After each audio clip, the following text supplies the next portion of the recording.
아무튼 어제는 너무 갑작스럽고 위험하셨습니다. 어제, 그때. 혁추는 시신을 검시하며 폭탄을 던지듯 계윤현에 대한 말을 던진 것이 생각났다.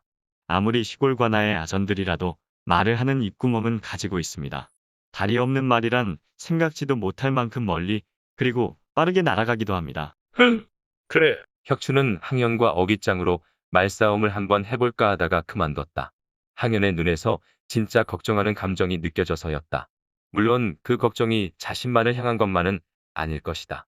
공연한 오해로 죽을 수도 있는 것이 역적 죄인이 휘말리는 것을 조심하는 것일 테지만 우리들은 조정에서 부정하는 난임 별자들이니 꼬투리가 될 만한 일을 만들어봐야 좋을 일이 없지 않겠습니까? 응? 혁추는 입가에 미소를 띠더니 항현의 보침을 보며 다른 이야기를 꺼냈다.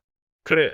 그러고 보니 자네의 난임에 대해 아직 들어본 적이 없구만. 예, 그 보에 쌓여진 것이 자네의 용도구인가? 예. 항현은 혁춘의 눈을 한번 쳐다보았다.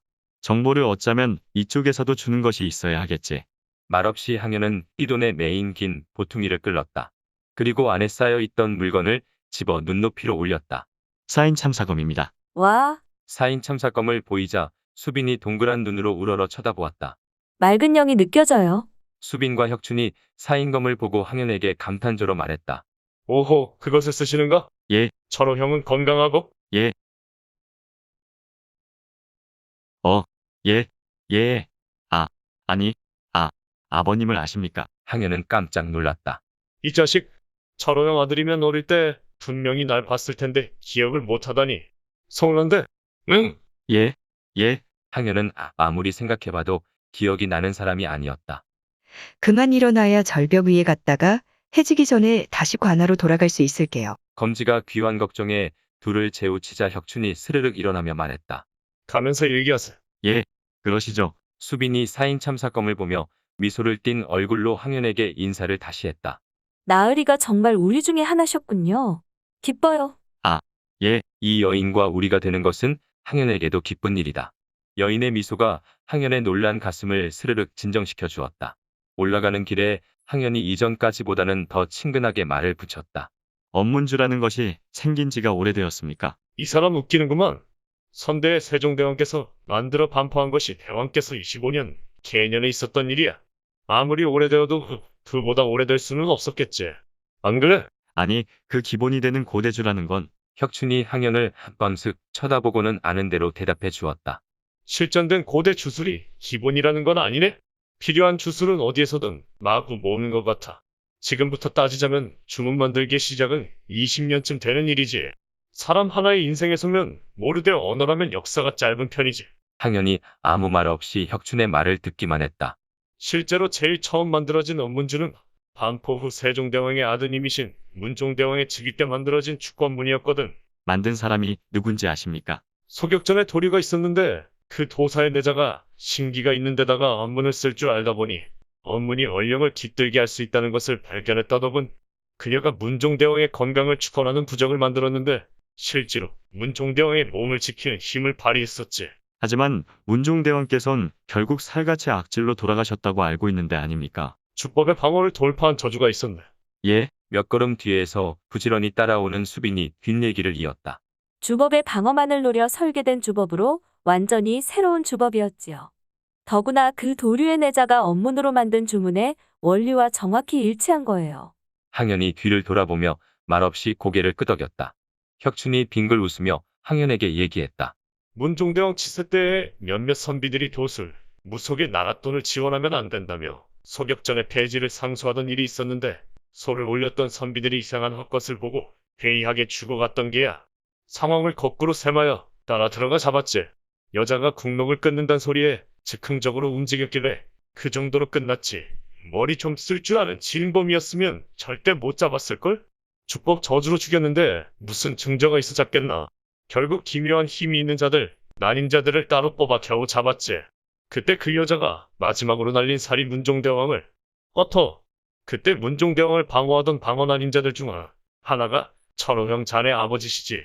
물론 나도 그렇고 제 아버님이 문종대왕을 지키지 못하신 거군요. 약간의 실망과 놀라움에 향년의 말이 더듬거렸다. 항년의 온씨 가문은 현 정부와 국가의 기풍하에서 언제나 어지러운 사도의 술사였다. 젊은 항현으로서는 그것만이 불만이었다. 물론 나라에 반역할 생각은 추호도 없다.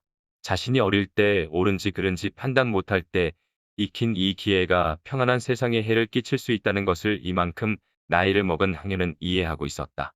하지만 만일 이런 기회에 묘수를 조직적으로 사용하여 조정과 나라를 위협을 가하는 이들이 있다면 그들과 싸워 조정을 지킬 사람들도 필요하지 않을까.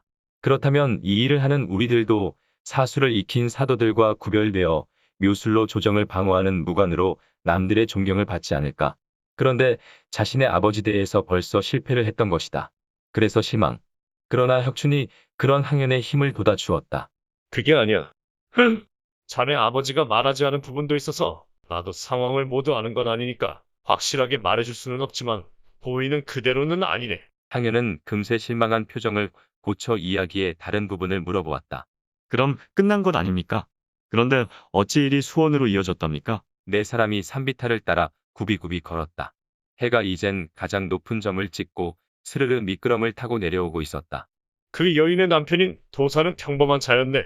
어떤 난임이 있는 게 아니라 숫자 셈이 빠르고 초제의식의 순서를 잘 외우는 그런 도사라기보단 관리에 가까운 자였지. 뭐 셈 빠르고 잘 외우는 것도 난임이라면 난임이지만 항현은 말없이 듣기만 했고 수비는 걷는 데만 힘이 들어 이제는 뭐라 말을 섞을 사정이 못 됐다. 앞서 길을 잡는 검지는 관심 없는 척했지만 귀만은 뒤로 열어두고 있었다. 아무튼 소격전의 도사가 아니 도사의 아내가 저주로 그것도 선대왕이 만드신 문자를 재구성한 저주로 나라의 관원을 죽였다. 황당한 일이지. 또한 밖으로 드러낼 수도 없는 일이었어. 선대왕에 익히기 쉬운 문자로 그런 일을 했음이 알려지면 어떤 일이 날지 모르지 않는가. 수비는 반쯤 걸어온 산자락이 후에 막심했다. 이젠 돌아가기도 힘든 귀환 한계점, 앞으로 가도 뒤로 가도 똑같은 거리, 출발지와 목적지의 딱 중간이었다. 항현은 혁춘의 얘기에 주의를 집중시키다 보니 고됨도 잊었다. 결국 그런 제주의 힘을 인정할 수 없던 조정은 그 여인을 저주로 살인을 한 죄가 아니라 천해별자, 요사함으로 백성을 흑인자로 죽임을 당하고 남편은 재간을 못한 죄로 장형을 맞고 조정에서 쫓는 것으로 마무리했네. 심기는 없는 자라 했으니 풀어준 게로군요. 혁춘은 자기 얘기에 경청하는 항현은 싱글거리며 바라봤다. 그래, 그래서 풀어졌는데 기억력이 좋은 자라고 얘기했지. 아니, 헉헉대던 항현은 갑자기 소스라치게 놀랐다. 혁춘은 놀란 항현을 보며 계속 얘기를 이어갔다. 그래, 그자는 그 아내가 연구한 많은 부분들을 기억하고 있었던 게야. 소격전에서 쫓겨난 후 도성을 떠나 해주와 곡산을 거쳐 금강산으로 든 듯하더군. 어찌 아십니까? 기이한 일이 일어나던 고장들을 조사하다 당시 조정의 이 일을 기억하던 나이 많은 자들이 업문으로 새로 조립된 주법들에 감을 잡은 게지. 그래서 과거에 쫓겨난 이 남편을 추적하여 알게 되었지. 그럼 이미 중북부의 지방과 금강산을 중심으로는 많이 퍼져 있다는 겁니까? 후, 그리고 지금 도성의 남부에도 기이한 일이 일어난 게지. 도성을 포위하여 좁혀오며 일이 나타나고 있는 걸세. 항현은 자신이 정말 궁금한 부분을 물었다. 일이 사술이 퍼지는 것을 조정이 안다면 뭔가 조치를 취할 일이 아닙니까? 조정의 조치가 물밑에서 이루어지고 있는 것은 아닙니까? 그래, 그 부분인데 뭐가 되었건 성리하게 나라에서 드러내고 사수를 인정하고 물 위에서 조치하기도 그렇고 또한 말을 중간에서 끊고는 잊지 않자 항현이 숨찬 중에도 다음 말을 재촉하였다. 또한 뭡니까? 말씀하시죠. 혁춘은 굉장히 짓궂게 웃더니 다음 말을 이었다. 이 일이 지금 주상이 옥좌에 오르는 과정 중 무리하신 일과도 엮여 조정에서 감히 공론화를 못하고 있다래. 무리하신, 그게 계유년. 피를 많이 봤던. 그래, 지금 이 업문주로 묘한 일을 회책하는 무리와 현 조정에 직접적 관심이 있는 과거지사의 연루자, 공분자들이 합쳐진 것이 아닌가 하는 게야. 그래서 조심조심 케어보는 게야. 나처럼 난임 이력으로 쫓겨났던 관리들도 다시 동원하여 조정 내의 간관들도 모르도록. 관원이셨습니까? 항현이 살짝 놀라 혁춘에게 되물었다. 혁춘이 멋쩍게 웃으며 다시 대꾸했다. 말은 안 했지만 이 사람아, 말만 들으려 하지 말고 전체적인 그림을 좀 읽게. 내가 관원이 아니라면 좌부승지 동파 자식을 어찌 알겠어. 아니, 워낙 관원들의 적대감을 드러내셔서 당연하지.